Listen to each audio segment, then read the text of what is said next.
Hi friends, ಇದು ಮಸ್ತ್ ಮಗ ಚಾನಲ್ನ ಇಂಟರ್ನ್ಯಾಷನಲ್ ಬುಲೆಟಿನ್ ಸುತ್ತು ಜಗತ್ತು. ನಾನು ಅಮರ್ ಪ್ರಸಾದ್. ಇರಾನ್ ಜೊತೆಗಿನ ಕದನದಲ್ಲಿ ಯುದ್ಧದಲ್ಲಿ ಅಮೆರಿಕಗೂ ಭಾರಿ ಡ್ಯಾಮೇಜಸ್ ಆಗಿರುವುದು ಬಯಲಾಗಿದೆ. ಇರಾನ್ ನಡೆಸಿದ ಭೀಕರ ದಾಳಿಯಲ್ಲಿ ಅಮೆರಿಕದ ಅತ್ಯಂತ ಬೆಲೆಬಾಳೋ AN/TPY-2 ಅನ್ನೋ ಹೈಟೆಕ್ ರೆಡಾರ್ ಧ್ವಂಸ ಆಗಿದೆ. ಸುಮಾರು 3,000 ಕೋಟಿ ರೂಪಾಯಿ ಒಂದು ರೆಡಾರ್ ಇದು. ಶತ್ರು ಕ್ಷಿಪಣಿಗಳನ್ನ ಮೊದಲೇ ಪತ್ತೆ ಹಚ್ಚೋ ಕೆಲಸ ಮಾಡ್ತಾ ಇತ್ತು. ಜೋರ್ಡನ್ ನಲ್ಲಿರೋ ತನ್ನ ಮೊವಾಫಕ್ ಸಾಲ್ಟಿ ಏರ್ ಬೇಸ್ನಲ್ಲಿ ಈ ರೆಡಾರ್ ಅನ್ನ ಅಮೆರಿಕ ಅಲ್ಲಿ ನಿಲ್ಲಿಸಿತ್ತು. ಥಾರ್ಡ್ ಮಿಸೈಲ್ ಡಿಫೆನ್ಸ್ ಸಿಸ್ಟಮ್ನ ಪ್ರಮುಖ ಭಾಗ ಆಗಿ ಕೆಲಸ ಮಾಡ್ತಾ ಇದ್ದಿದ್ದು. ಈಗ ಈ ಮುವಾಫಕ್ನಲ್ಲಿದ್ದ ಈ ರೆಡಾರ್ ಅನ್ನ ಇರಾನ್ ಡ್ಯಾಮೇಜ್ ಮಾಡಿದೆ. ಅಮೆರಿಕದ ರೆಡಾರ್ ಅನ್ನ ಇರಾನ್ ಹಾರಿಸಿದ ಕ್ಷಿಪಣಿ ಏಟಿಗೆ ಇದು ಸಂಪೂರ್ಣ ಧ್ವಂಸ ಆಗಿದೆ. ಸ್ಯಾಟಲೈಟ್ ಫೋಟೋಗಳಲ್ಲಿ ಇದು ಕನ್ಫರ್ಮ್ ಆಗಿದೆ. ಶತ್ರುಗಳು ಉಡಾಯಿಸೋ ಬ್ಯಾಲಿಸ್ಟಿಕ್ ಕ್ಷಿಪಣಿಗಳನ್ನ ಟ್ರ್ಯಾಕ್ ಮಾಡಿ ಅವುಗಳನ್ನ ಹೊಡೆದುರುಳಿಸೋಕೆ ಇದು ಗೈಡ್ ಮಾಡ್ತಾ ಇತ್ತು. ಈಗ ಈ ರೆಡಾರ್ ಮಣ್ಣು ಪಾಲಾಗಿರೋದ್ರಿಂದ ಅರಬ್ ರಾಷ್ಟ್ರಗಳಲ್ಲಿರೋ ಅಮೆರಿಕದ ಸೇನಾ ನೆಲೆಗಳ ರಕ್ಷಣೆಗೆ ಸಮಸ್ಯೆ ಆಗ್ತಿದೆ. ಹೀಗಾಗಿ ಅಮೆರಿಕ ಈ ಭಾಗಕ್ಕೆ ಮತ್ತೊಂದು ಸಿಸ್ಟಮ್ ತಂದು ಜೋಡಿಸಬಹುದು ಅಂತ ಹೇಳಲಾಗ್ತಿದೆ. ಅಲ್ಲಿವರೆಗೂ ಅಮೆರಿಕ ತನ್ನ ರಕ್ಷಣೆಗಾಗಿ ಪೂರ್ತಿಯಾಗಿ ಪೇಟ್ರಿಯಟ್ ಏರ್ ಡಿಫೆನ್ಸ್ ಸಿಸ್ಟಮ್ ಮೇಲೆ ಅವಲಂಬಿತ ಆಗಬೇಕಾಗಿದೆ. ಆದರೆ ಪೇಟ್ರಿಯಟ್ ಸಿಸ್ಟಮ್ನಲ್ಲಿ ಬಳಸುವ ಮಿಸೈಲ್ಗಳ ಸ್ಟಾಕ್ ಈಗ ಅಮೆರಿಕದಲ್ಲಿ ತುಂಬ ಕಮ್ಮಿ ಇದೆ. ಹೀಗಾಗಿ ಅಮೆರಿಕಗೆ ಇರಾನ್ ಜೊತೆಗಿನ ಕಾಳಗ ಅಂದುಕೊಂಡಷ್ಟು ಸಿಂಪಲ್ ಆ್ಯಂಡ್ ಸ್ಟ್ರೇಟ್ ಫಾರ್ವರ್ಡ್ ಅಲ್ಲ ಅಂತ ರಕ್ಷಣಾ ತಜ್ಞರು ಹೇಳ್ತಿದ್ದಾರೆ. ಏನು, ಈ ಇರಾನ್ನ ದಾಳಿಯ ಹಿಂದೆ ರಷ್ಯಾದ ಹೆಲ್ಪ್ ಇದೆ.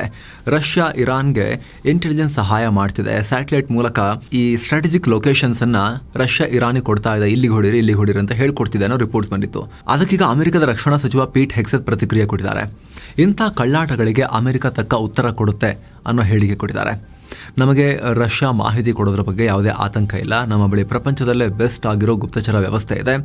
ಯಾರ ಜೊತೆಗೆ ಯಾರು ಮಾತಾಡ್ತಾರೆ ಎಲ್ಲ ನಮಗೆ ಗೊತ್ತು. ನಾವು ಎಲ್ಲವನ್ನ ಟ್ರ್ಯಾಕ್ ಮಾಡ್ತಾ ಇದ್ದೀವಿ. ಇದ್ರ ಬಗ್ಗೆ ನಮಗೆ ಮೊದಲೇ ಮಾಹಿತಿ ಇದೆ. ಇದನ್ನ ಪ್ರೆಸಿಡೆಂಟ್ ಟ್ರಂಪ್ ಅವರ ಗಮನಕ್ಕೂ ತಂದಿದ್ದೀವಿ. ತಕ್ಕ ಉತ್ತರ ಕೊಡ್ತೀವಿ ಅಂತ ಹೇಳಿದ್ದಾರೆ. ಇನ್ನೊಂದು ಕಡೆ ಇರಾನ್ನ ಮಾಜಿ ಸುಪ್ರೀಂ ಲೀಡರ್ ಆಯತೊಲ್ಲಾ ಅಲಿ ಖಾಮೆನೈ ಕಡೆಯಿಂದ ಸೋಷಿಯಲ್ ಮೀಡಿಯಾದಲ್ಲಿ ಎಚ್ಚರಿಕೆ ಬಂದಿದೆ.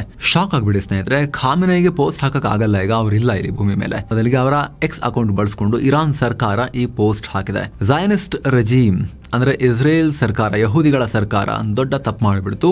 ಇದರ ಪರಿಣಾಮ ಬಹಳ ಕೆಟ್ಟದಾಗಿರುತ್ತೆ. ದೇವರ ಕೃಪೆ ನಮ್ಮ ಮೇಲಿದೆ. ಇಸ್ರೇಲ್ ಆಡಳಿತ ತುಂಬಾ ಪಶ್ಚಾತ್ತಾಪ ಪಡೋ ರೀತಿ ನಾವು ಮಾಡ್ತೀವಿ ಅಂತ ಬರ್ಕೊಂಡಿದ್ದಾರೆ. ಇದರೊಂದಿಗೆ ಒಂದು ಇಮೇಜ್ ಅನ್ನ ಕೂಡ ಪೋಸ್ಟ್ ಮಾಡಲಾಗಿದೆ. ಇದರಲ್ಲಿ ಒಂದು ಮಿಸೈಲ್ ಯಾವ ಹಂತಗಳನ್ನ ಪಾಸ್ ಮಾಡುತ್ತೆ ಅಂತ ತೋರಿಸಲಾಗಿದೆ. ಆರಂಭದಲ್ಲಿ ವಿಜ್ಞಾನಿಗಳು ಇದನ್ನ ನಿರ್ಮಾಣ ಮಾಡ್ತಾರೆ. ನಂತರ ಸೇನೆ ಇದನ್ನ ಲಾಂಚ್ ಮಾಡುತ್ತೆ. ಕೊನೆಗೆ ಅದು ಯಶಸ್ವಿಯಾಗಿ ಇಸ್ರೇಲ್ ಅನ್ನ ನಾಶ ಮಾಡುತ್ತೆ ಅಂತ ಇಮೇಜ್ ನಲ್ಲಿ ತೋರಿಸಿದ್ದಾರೆ. ಅಂದಹಾಗೆ ಫೆಬ್ರವರಿ 28ನೇ ತಾರೀಕು ಆಯತೊಲ್ಲಾ ಅಲಿ ಖಾಮೆನೈ ಹತ್ಯೆ ಮಾಡಲಾಗಿತ್ತು. ಮಿಸೈಲ್ ದಾಳಿಗೆ ಮೃತಪಟ್ಟಿದ್ರು. ಈಗ ಇದೇ ಮೊದಲ ಬಾರಿಗೆ ಅವರ ಹತ್ಯೆ ನಂತರ ಅವರ ಎಕ್ಸ್ ಅಕೌಂಟ್ ನಿಂದ ಇರಾನ್ ಪೋಸ್ಟ್ ಹಾಕಿದೆ. ಅಂದಹಾಗೆ ಸ್ನೇಹಿತರೆ, ಆಯತೊಲ್ಲಾ ಅಲಿ ಖಾಮೆನೈ ಅವರ ಹತ್ಯೆ ಆಗಿದ್ರು ಕೂಡ ಅವರ ಅಂತಿಮ ಸಂಸ್ಕಾರ ಮಾಡೋಕು ಇರಾನ್ಗೆ ಇನ್ನೂ ಆಗಿಲ್ಲ. 4-5ನೇ ತಾರೀಕು ಮಿಡ್ ನೈಟ್ ಮಾಡೋಣ ಅಂತ ಅನ್ಕೊಂಡಿದ್ರು, ಮಾರ್ಚ್ 4-5 ಮಿಡ್ ನೈಟ್. ಆದ್ರೆ ಸೆಕ್ಯೂರಿಟಿ ರೀಸನ್ಸ್ ಮತ್ತು ಅಲ್ಲೆಲ್ಲ ಬಂದಾಗ ಎಲ್ಲ ಒಂದೇ ಕಡೆ ಸೇರಿದಾಗ ಮತ್ತೆ ಅಲ್ಲೂ ಅಗೇನ್ ದಾಳಿ ಮಾಡಿದ್ರೆ ಮತ್ತೆ ಟಾಪ್ ಲೀಡರ್ಶಿಪ್ ಎಲ್ಲ ಗಾನ್ ಆಗುತ್ತೆ. ಹಾಗಂತ ಹೆದರ್ಕೊಂಡು ಹೋಗದೆ ಇರೋಕ್ಕೂ ಆಗೋದಿಲ್ಲ. ಈ ಕಟ್ಟಿಗೆ ಸಿಲುಕೊಂತು ಇರಾನ್. ಆಮೇಲೆ ಹೊಸ ಡೇಟ್ ಕೊಡ್ತೀವಿ ಅಂತ ಹೇಳಿದ್ರು, ಇನ್ನೂ ಹೇಳಿಲ್ಲ. ಹಾಗೆ ಅವರ ದೇಹವನ್ನ ಇಟ್ಕೊಂಡು ಕೂತ್ಕೊಂಡಿದ್ದಾರೆ. ಮಶಹದ್ನಲ್ಲಿ ಇಮಾಮ್ ರೆಜಾ ಶ್ರೈನ್ ಆ ದರ್ಗಾದಲ್ಲಿ ಅದನ್ನ ಮಾಡಬೇಕು ಅನ್ನೋ ಲೆಕ್ಕಾಚಾರ ಇದೆ. ಇವರ ತಂದೆಯ ಸಮಾಧಿ ಪಕ್ಕದಲ್ಲೇ. ಯಾವಾಗ ಅನ್ನೋದು ಇನ್ನೂ ಕೂಡ ಕನ್ಫರ್ಮ್ ಇಲ್ಲ. ಏನೋ ಹಾರ್ಮುಜ್ ಜಲಸಂಧಿ ಓಪನ್ ಇದೆಯಾ ಇಲ್ವಾ ಅನ್ನೋ ಬಗ್ಗೆ ಇರಾನ್ ನಲ್ಲೇ ಕನ್ಫ್ಯೂಷನ್ ಇದೆ. ಈ ಹೊತ್ತಲ್ಲಿ ಇರಾನ್ನ IRGC ಅಮೆರಿಕಗೆ ದೊಡ್ಡ ಎಚ್ಚರಿಕೆ ಕೊಟ್ಟಿದೆ. ಹಾರ್ಮುಜ್ ಜಲಸಂಧಿಯಲ್ಲಿ ಹೋಗುವ ಹಡಗುಗಳನ್ನ ಎಸ್ಕಾರ್ಟ್ ಮಾಡ್ತೀವಿ ಅಂತ ಅಮೆರಿಕದ ನೇವಿ ಹೇಳ್ತಾ ಇದೆ. ಎಸ್ಕಾರ್ಟ್ ಕೊಡ್ತಾರಾ? ಅದಕ್ಕೆ ನಾವು ವೇಟ್ ಮಾಡ್ತಾ ಇದೀವಿ. ಅವರು ಬರ್ಲಿ ಎಸ್ಕಾರ್ಟ್ ಕೊಡಕ್ ಬರ್ಲಿ ಅಂತ IRGCಯ ವಕ್ತಾರ ಅಲಿ ಮೊಹಮ್ಮದ್ ನೈನಿ ವಾರ್ನಿಂಗ್ ಕೊಟ್ಟಿದ್ದಾರೆ. ಅಲ್ಲದೆ ಅಮೆರಿಕ ಯಾವುದೇ ನಿರ್ಧಾರ ತಗೊಳ್ಳೋ ಮುಂಚೆ ಅವರಿಗೆ ನಾವೊಂದು ಸಲಹೆ ಕೊಡ್ತೀವಿ. 1987ರಲ್ಲಿ ಸೂಪರ್ ಟ್ಯಾಂಕರ್ ಬ್ರಿಡ್ಜ್ಟನ್ಗೆ ಬಿದ್ದ ಬೆಂಕಿ ಹಾಗೂ ಇತ್ತೀಚೆಗೆ ದಾಳಿಗೊಳಗಾದ ನಿಮ್ಮ ಟ್ಯಾಂಕರ್ಗಳನ್ನ ಸ್ವಲ್ಪ ನೆನಪು ಮಾಡ್ಕೊಳ್ಳಿ. ಕಾಲಿಟ್ರೆ ನಿಮಗೆ ಮುಂದೆ ಕಾದಿದೆ ಅಂತ ಇರಾನ್ ಹೇಳಿದೆ. 1987ರಲ್ಲಿ ಇರಾನ್ ಇರಾಕ್ ಯುದ್ಧ ನಡೀತಾ ಇದ್ದಾಗ ಅಮೆರಿಕ ಕುವೈತ್ನ ಹಡಗುಗಳನ್ನ ಎಸ್ಕಾರ್ಟ್ ಮಾಡ್ತೀವಿ ಅಂತ ಬಂದಿತ್ತು. ಕುವೈತ್ನ ಬ್ರಿಡ್ಜ್ಟನ್ ಆಯಿಲ್ ಟ್ಯಾಂಕರ್ಗೆ ಅಮೆರಿಕದ ಧ್ವಜ ಹಾಕಿಸ್ಕೊಂಡು ಎಸ್ಕಾರ್ಟ್ ಮಾಡ್ತಾ ಇದ್ರು. ಆಗ ಇರಾನ್ ಇಟ್ಟಿದ್ದ ನೇವಲ್ ಮೈನ್, ಸಮುದ್ರದ ಆಳದಲ್ಲಿಟ್ಟಿದ್ದ ಸ್ಫೋಟಕ ಬಂದು ಹೊಡೆದು ದೊಡ್ಡ ಡ್ಯಾಮೇಜ್ ಆಗಿತ್ತು. ಅದರ ಬಗ್ಗೆನೇ ಇರಾನ್ ಉಲ್ಲೇಖ ಮಾಡಿದೆ. ಇರಾನ್ನಲ್ಲಿ ಇಸ್ರೇಲ್ ಮತ್ತೆ ಭಯಾನಕ ದಾಳಿ ಮಾಡಿದೆ. ಒಂದೇ ಬಾರಿಗೆ ಬರೋಬ್ಬರಿ 80ಕ್ಕೂ ಅಧಿಕ ಯುದ್ಧ ವಿಮಾನಗಳನ್ನು ನುಗ್ಗಿಸಿದೆ. ಇರಾನ್ ರಾಜಧಾನಿ ಟೆಹರಾನ್ನ ಮತ್ತು ಇರಾನ್ನ ಹೃದಯ ಭಾಗದ ಮೇಲೆ ಭೀಕರ ದಾಳಿಯಾಗಿದೆ. ಇರಾನ್ ಸೇನೆಯ ಬೆನ್ನೆಲುಬಾಗಿರುವ IRGC ತರಬೇತಿ ಕೇಂದ್ರಗಳು ಮತ್ತು ಇಮಾಮ್ ಹುಸೇನ್ ಮಿಲಿಟರಿ ಯೂನಿವರ್ಸಿಟಿಯನ್ನ ಟಾರ್ಗೆಟ್ ಮಾಡಲಾಗಿದೆ. ಜೊತೆಗೆ ಅಂಡರ್ಗ್ರೌಂಡ್ ಮಿಸೈಲ್ ಕಮಾಂಡ್ ಸೆಂಟರ್ಗಳು ಮತ್ತು ಬ್ಯಾಲಿಸ್ಟಿಕ್ ಮಿಸೈಲ್ ಸ್ಟೋರೇಜ್ ಫೆಸಿಲಿಟಿಗಳ ಮೇಲೆ ಇಸ್ರೇಲ್ ಸ್ಫೋಟಕ ಹಾಕಿದೆ. ಅಲ್ಲದೆ ಇಸ್ರೇಲ್ ಕಡೆಗೆ ಕ್ಷಿಪಣಿ ಲಾಂಚ್ ಮಾಡೋಕೆ ಸಜ್ಜಾಗಿದ್ದ ಪಶ್ಚಿಮ ಮತ್ತು ಕೇಂದ್ರ ಇರಾನ್ನ ಲಾಂಚ್ ಸೈಟ್ಗಳನ್ನು ಕೂಡ ಇಸ್ರೇಲ್ ವಾಯುಸೇನೆ ಸಂಪೂರ್ಣವಾಗಿ ನಾಶ ಮಾಡಿದೆ. ಇಸ್ರೇಲ್ ನಾಗರಿಕರ ಮೇಲೆ ದಾಳಿ ಮಾಡುವ ಇರಾನ್ನ ಶಕ್ತಿಯನ್ನ ಅಡಗಿಸೋದೇ ಈ ಆಪರೇಷನ್ನ ಪ್ಲಾನ್ ಅಂತ ಇಸ್ರೇಲ್ ಹೇಳಿದೆ. ಇನ್ನು ಇರಾನ್ನ ಮಧ್ಯಭಾಗದ ಇಸ್ಫಹಾನ್ ಪ್ರಾಂತ್ಯದಲ್ಲಿ ಇಸ್ರೇಲ್ ನಡೆಸಿದ ದಾಳಿಗೆ ಕನಿಷ್ಠ 8 ಜನ ಪ್ರಾಣ ಕಳ್ಕೊಂಡಿದ್ದಾರೆ. ಸುಮಾರು 80 ಮನೆಗಳು ಡ್ಯಾಮೇಜ್ ಆಗಿವೆ ಅಂತ ಇರಾನ್ ಅಧಿಕಾರಿಗಳು ಹೇಳಿದ್ದಾರೆ. ಇತ್ತ ಇರಾಕಿ ಕುರ್ದಿಸ್ತಾನ್ ಮೇಲೆ ಇರಾನ್ ಮತ್ತೆ ದಾಳಿ ಮಾಡಿದೆ. ಇರಾನ್ ದಾಳಿ ಮಾಡಿರೋದು ಪ್ರತ್ಯೇಕತಾವಾದಿ ಗುಂಪುಗಳ ಮೇಲೆ ದಾಳಿ ಮಾಡಿದ್ದೀವಿ ಅಂತ ಇರಾನ್ ಸೇನೆ ಹೇಳಿದೆ. ಇನ್ನು 8ನೇ ದಿನದ ಯುದ್ಧದಲ್ಲೂ ಕೂಡ ಗಲ್ಫ್ ರಾಷ್ಟ್ರಗಳ ಮೇಲಿನ ಇರಾನ್ ಅಬ್ಬರ ಜೋರಾಗಿದೆ. ಈಗ ದುಬೈ ಇಂಟರ್ನ್ಯಾಷನಲ್ ಏರ್ಪೋರ್ಟ್ ನಲ್ಲಿ ದೊಡ್ಡ ಸ್ಫೋಟದ ಸದ್ದು ಕೇಳಿಬಂದಿದೆ. ಇದರ ಬೆನ್ನಲ್ಲೇ ಏರ್ಪೋರ್ಟ್ ಸುತ್ತಮುತ್ತ ದಟ್ಟವಾದ ಹೊಗೆ ಆವರಿಸಿಕೊಂಡಿತ್ತು. ಸ್ಫೋಟದ ಸದ್ದು ಕೇಳ್ತಾ ಇದ್ದ ಹಾಗೆ ದುಬೈಗೆ ಬರಬೇಕಾಗಿದ್ದ ಹಲವು ಫ್ಲೈಟ್ಗಳು ಲ್ಯಾಂಡ್ ಆಗದೆ ಆಕಾಶದಲ್ಲಿ ಸುತ್ತು ಹೊಡೆಯುವ ರೀತಿ ಆಯಿತು ಸುಮಾರು ಹೊತ್ತು. ಇದಕ್ಕೆ ಸ್ಪಷ್ಟೀಕರಣ ಕೊಟ್ಟಿರುವ ಅಲ್ಲಿನ ಸರ್ಕಾರ ಶತ್ರುಗಳ ಡ್ರೋನ್ ಮತ್ತು ಕ್ಷಿಪಣಿಯನ್ನ ಆಕಾಶದಲ್ಲೇ ಇಂಟರ್ಸೆಪ್ಟ್ ಮಾಡಿ ಹೊಡೆದುರುಳಿಸಲಾಗಿದೆ. ಆಗ ಅದರ ಅವಶೇಷಗಳು ಕೆಳಗೆ ಬಿದ್ದಿದ್ದರಿಂದ ಈ ಸ್ಫೋಟದ ಸದ್ದು ಕೇಳಿದೆ ಹಾಗೂ ಹೊಗೆ ಬಂದಿದೆ. ಘಟನೆಯಲ್ಲಿ ಯಾರಿಗೂ ಯಾವುದೇ ಗಾಯಗಳಾಗಿಲ್ಲ, ಏರ್ಪೋರ್ಟ್ಗೂ ಡ್ಯಾಮೇಜಸ್ ಆಗಿಲ್ಲ ಅಂತ ಹೇಳಿದೆ. ಮತ್ತೊಂದು ಕಡೆ ಇರಾನ್ ಇಸ್ರೇಲ್ ಮೇಲೂ ದಾಳಿಯನ್ನು ತೀವ್ರಗೊಳಿಸಿದೆ. ಬೇರ್ಷಬಾ ನಗರ ಸೇರಿ ಇಸ್ರೇಲ್ನ ದಕ್ಷಿಣ ಭಾಗವನ್ನು ಟಾರ್ಗೆಟ್ ಮಾಡಿದೆ. ಜೆರುಸಲೆಂನಲ್ಲಿ ಸ್ಫೋಟದ ದೊಡ್ಡ ಶಬ್ದ ಕೇಳಿಸಿದೆ. ಏರ್ ರೈಡ್ನ ಸೈರನ್ಗಳು ಮೊಳಗಿವೆ. ಆದರೆ ಇರಾನ್ ಕಳಿಸಿದ ಮಿಸೈಲ್ಗಳನ್ನು ನಾವು ಇಂಟರ್ಸೆಪ್ಟ್ ಮಾಡಿದೀವಿ ಸಕ್ಸಸ್ಫುಲಿ ಅಂತ ಇಸ್ರೇಲ್ ಮಾಹಿತಿ ನೀಡಿದೆ. ಅತ್ತ ಸೌದಿ ಅರೇಬಿಯಾದಲ್ಲಿರೋ ಶೈಬಾ ಆಯಿಲ್ ಫೀಲ್ಡ್ ಗುರಿಯಾಗಿಸಿ ಇರಾನ್ ಮತ್ತೆ ಡ್ರೋನ್ ಹಾರಿಸಿದೆ. ಆದರೆ ಈ ಆಯಿಲ್ ಫೀಲ್ಡ್ ಕಡೆಗೆ ಬರ್ತಾ ಇದ್ದ 16 ಡ್ರೋನ್ಗಳನ್ನು ನಾವು ಇಂಟರ್ಸೆಪ್ಟ್ ಮಾಡಿ ಹೊಡೆದು ಹಾಕಿದೀವಿ ಅಂತ ಸೌದಿ ಅರೇಬಿಯಾ ಹೇಳಿದೆ. ಅಂದಹಾಗೆ ಈ ಶೈಬಾ ಆಯಿಲ್ ಫೀಲ್ಡ್ ಸೌದಿ ಅರೇಬಿಯಾದ ನಿರ್ಜನ ಮರುಭೂಮಿ ಪ್ರದೇಶದಲ್ಲಿದೆ. ಮಿಡಲ್ ಈಸ್ಟ್ನ ಅತಿದೊಡ್ಡ ಆಯಿಲ್ ಗ್ಯಾಸ್ ಫೀಲ್ಡ್ ನಲ್ಲಿ ಇದು ಕೂಡ ಒಂದು. ಪ್ರತಿದಿನ 1 ಮಿಲಿಯನ್ ಬ್ಯಾರಲ್ ಕಚ್ಚಾ ತೈಲ ಉತ್ಪಾದನೆ ಮಾಡಲಾಗುತ್ತೆ. ಇದನ್ನ ಜಗತ್ತಿನ ಅತಿದೊಡ್ಡ ಆಯಿಲ್ ಕಂಪನಿಗಳೊಂದಾಗಿರೋ ಸೌದಿ ಅರಾಮ್ಕೋ ಆಪರೇಟ್ ಮಾಡುತ್ತೆ.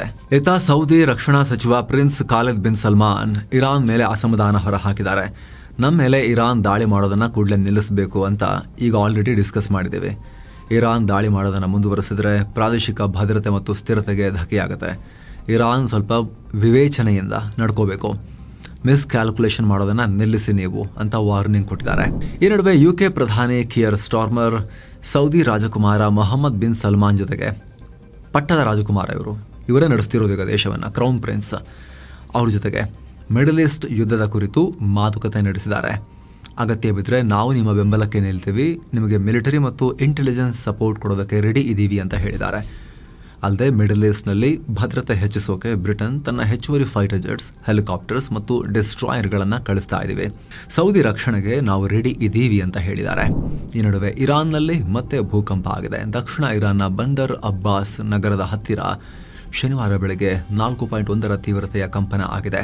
ಭೂಮಿಯಿಂದ 10 ಕಿಲೋಮೀಟರ್ ಆಳದಲ್ಲಿ ಕಂಪನದ ಕೇಂದ್ರ ಬಿಂದು ಪತ್ತೆಯಾಗಿದೆ.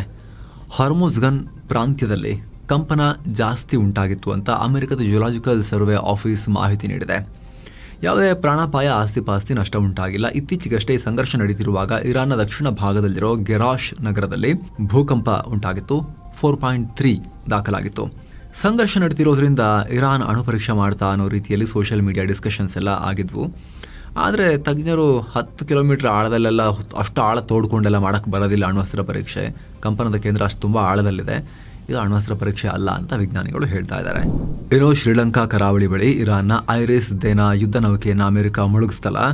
ಆದರೆ ಈ ಘಟನೆ ನಡೆಯೋಕ್ಕೂ ಮುಂಚೆನೆ ಭಾರತ ಈ ನೌಕೆಗೆ ನಮ್ಮ ಬಂದರ್ನಲ್ಲಿ ಬಂದು ಎಲ್ಲಾದರೂ ಆಶ್ರಯವನ್ನು ಪಡ್ಕೊಳ್ಳಿ ಅನ್ನೋ ಆಫರ್ ಕೊಟ್ಟಿತ್ತು ಅನ್ನೋ ವರದಿಯಾಗಿದೆ.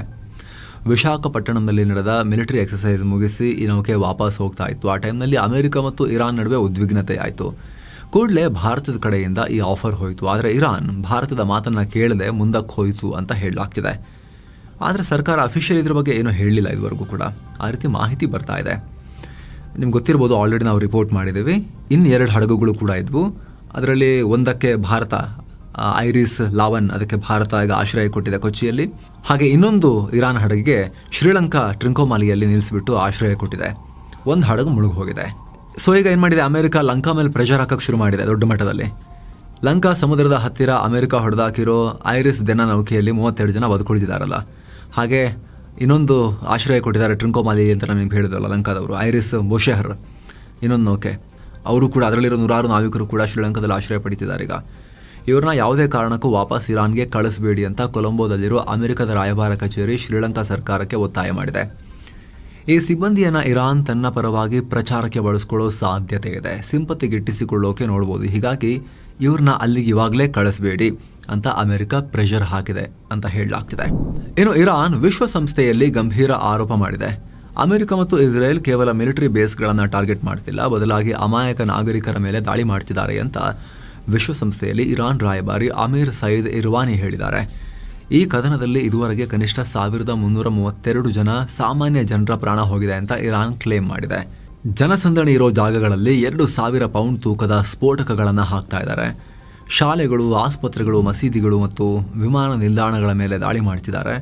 20ಕ್ಕೂ ಅಧಿಕ ಶಾಲೆಗಳು, 13 ಹೆಲ್ತ್ ಕೇರ್ ಫೆಸಿಲಿಟಿ ನಾಶ ಆಗಿವೆ. ಇಷ್ಟೆಲ್ಲ ಆಗ್ತಾ ಇದ್ರೂ ಕೂಡ ವಿಶ್ವಸಂಸ್ಥೆಯ ಭದ್ರತಾ ಮಂಡಳಿ ಯಾಕೆ ಸುಮ್ಮನೆ ಇದೆ, ಕ್ರಮ ಕೈಗೊಳ್ಳೋಕೆ ಯಾಕೆ ವಿಫಲವಾಗಿದೆ ಅಂತ ಇರ್ವಾನಿ ಕಿಡಿಕಾರಿದ್ದಾರೆ. ಅಲ್ಲದೆ ಶ್ರೀಲಂಕಾ ಹತ್ತಿರ ನಮ್ಮ ಐರಿಸ್ ದಿನ ನೌಕೆಯನ್ನು ಅಮೆರಿಕ ಮುಳುಗಿಸಿರುವುದು ಅಂತಾರಾಷ್ಟ್ರೀಯ ಕಾನೂನಿನ ಉಲ್ಲಂಘನೆ, ಆಕ್ರಮಣಕಾರಿ ಕೃತ್ಯ ಅಂತ ಇರಾನ್ ಆಕ್ರೋಶ ಹೊರಹಾಕಿದೆ.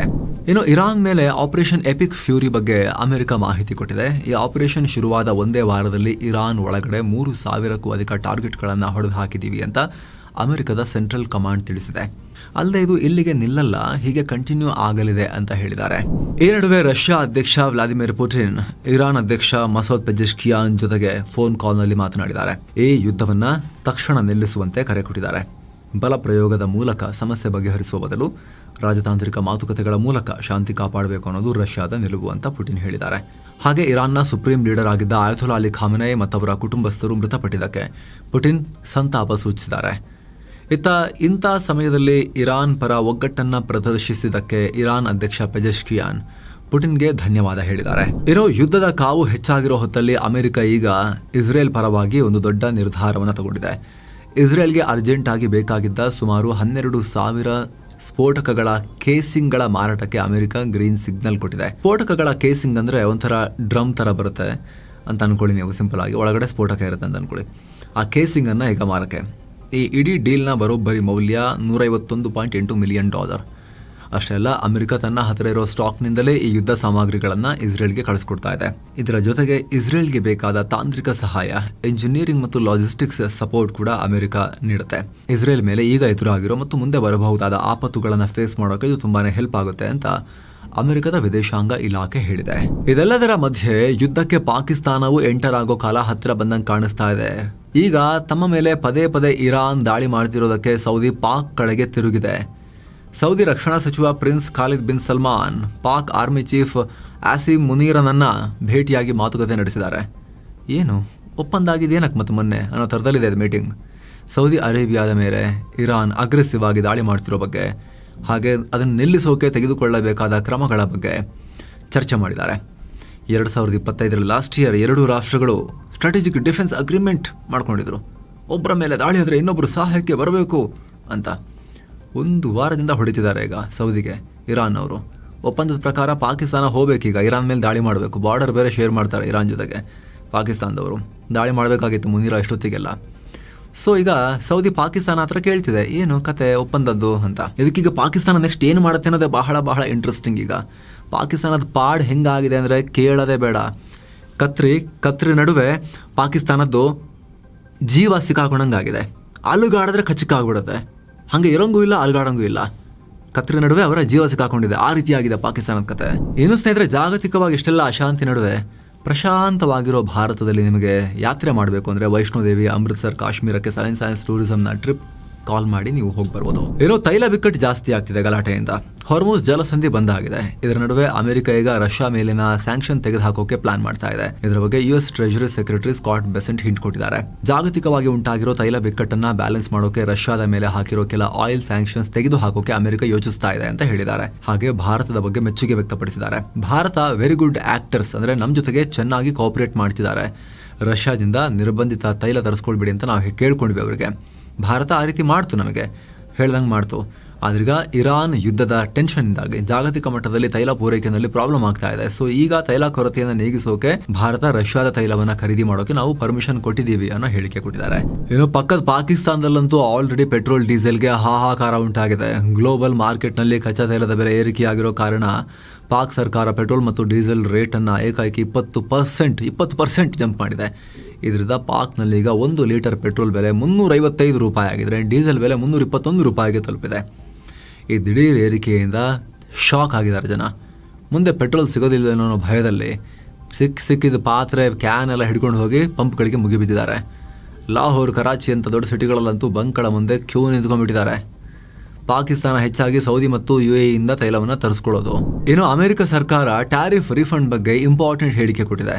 ಮುಂದಿನ 45 ದಿನಗಳ ಒಳಗಡೆ ಟ್ಯಾರಿಫ್ನಿಂದ ಕಲೆಕ್ಟ್ ಮಾಡಿದ ಸುಮಾರು $166 ಬಿಲಿಯನ್ ಹಣವನ್ನು ನಾವು ರೀಫಂಡ್ ಮಾಡ್ತೀವಿ ಅಂತ ಒಪ್ಕೊಂಡಿದ್ದಾರೆ, ಬಗ್ಗಿದ್ದಾರೆ. ಈಗ ಇದರ ಬಗ್ಗೆ ಅಮೆರಿಕದ ಕಸ್ಟಮ್ಸ್ ಏಜೆನ್ಸಿ ಹೇಳಿಕೆ ಕೊಟ್ಟಿದ್ದು, ನಾವು ಇದರ ಕುರಿತಾಗಿ ಕೆಲಸ ಮಾಡ್ತಾ ಇದ್ದೀವಿ, ಈ ಹೊಸ ಪ್ರಾಸೆಸ್ ಡೆವಲಪ್ ಮಾಡ್ತಾ ಇದ್ದೀವಿ, ಇದರಿಂದ ಆಮದುದಾರರಿಗೆ ಪೇಮೆಂಟ್ ರಿಕವರ್ ಮಾಡ್ಕೋಬಹುದು ಅಂತ ಹೇಳಿದ್ದಾರೆ. ಅಮೆರಿಕದ ಸುಪ್ರೀಂ ಕೋರ್ಟ್ ಇತ್ತೀಚೆಗಷ್ಟೇ ಡೊನಾಲ್ಡ್ ಟ್ರಂಪ್ ಆಡಳಿತದಲ್ಲಿ ಹೇರಲಾಗಿದ್ದ ಗ್ಲೋಬಲ್ ಟ್ಯಾರಿಫ್ಗಳು ಅಸಂವಿಧಾನಿಕ ಅಂತ ಐತಿಹಾಸಿಕ ತೀರ್ಪನ್ನು ಕೊಟ್ಟಿತ್ತು.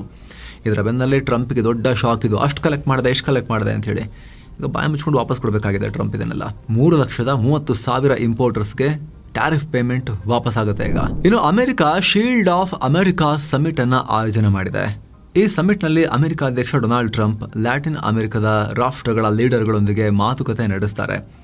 ಇಲ್ಲಿ ಮುಖ್ಯವಾಗಿ ಮಾದಕ ವಸ್ತುಗಳ ಸಾಗಾಣಿಕೆ, ಅಕ್ರಮ ವಲಸೆ ಮತ್ತು ಲ್ಯಾಟಿನ್ ಅಮೆರಿಕ ಭಾಗದಲ್ಲಿ ಹೆಚ್ಚುತ್ತಿರೋ ಚೀನಾ ಪ್ರಭಾವ ಕಮ್ಮಿ ಮಾಡೋದ್ರ ಕುರಿತು ಚರ್ಚೆ ನಡೆಯುತ್ತೆ. ಸೊ ಫ್ರೆಂಡ್ಸ್, ಇದಾಗಿತ್ತು ಈ ಕ್ಷಣದ ಎಲ್ಲ ಅಪ್ಡೇಟ್ಸ್ ತಲುಪಿಸುವಂತ ಪ್ರಯತ್ನ. ವಿಡಿಯೋ ಕೆಳಗಡೆ ಜಾಯಿನ್ ಬಟನ್ ಇದೆ, ಅದರ ಮೇಲೆ ಕ್ಲಿಕ್ ಮಾಡುವ ಮೂಲಕ ಆಸಕ್ತ ವೀಕ್ಷಕರು ಮಸ್ಮಗ ಪ್ರೀಮಿಯಂ ಮೆಂಬರ್ಸ್ ಆಗ್ಬೋದು. ಆಗ ಎಲ್ಲ ಮೆಂಬರ್ ಓನ್ಲಿ ವಿಡಿಯೋಸನ್ನು ನೋಡೋಕೆ ಶುರು ಮಾಡ್ಬೋದು. ಅದಕ್ಕಿಂತ ಹೆಚ್ಚಾಗಿ ನೀವು ನಮ್ಮ ತಂಡಕ್ಕೆ ಸಪೋರ್ಟ್ ಮಾಡಿದ ಹಾಗೂ ಕೂಡ ಆಗುತ್ತೆ. ಆಸಕ್ತ ವೀಕ್ಷಕರು ಚೆಕ್ ಮಾಡಿ ವಿಡಿಯೋ ಕೆಳಗಡೆ ಜಾಯಿನ್ ಬಟನ್. ಮತ್ತೆ ಭೇಟಿ ಆಗ್ತಿರೋಣ ಸ್ನೇಹಿತರೆ. ನಮಸ್ತೆ.